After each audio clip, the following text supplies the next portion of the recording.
একদিন সবুজে ভরা এক সুন্দর বনে থাকত একটি ছোট্ট খরগোশ। তার নাম লিটল বানি।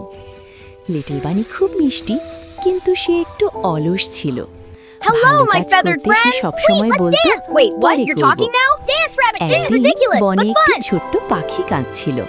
তার বাসা ভেঙে গেছে। সবাই ব্যস্ত, কেউ সাহায্য করল না। লিটল বানি ভাবল, আমি যদি একটু সাহায্য করি। সে কাঠি আর পাতা এনে পাখির জন্য নতুন বাসা বানিয়ে দিল। হঠাৎ আকাশে রঙিন আলো জ্বলে উঠল। একটি নরম কণ্ঠ বলল, ভালো কাজ কখনো ছোট হয় না। পরের দিন লিটল বানি মাকে সাহায্য করল, বন্ধুকে খেলনা দিল, গাছকে পানি দিল। প্রতিবারই বনের চারপাশ আরও সুন্দর হয়ে উঠতে লাগল। লিটল বানি বুঝে গেল, ভালো কাজই সবচেয়ে সুন্দর আমল।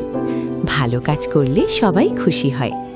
আর তখন থেকেই সে প্রতিদিন ভালো কাজ করতে লাগলো।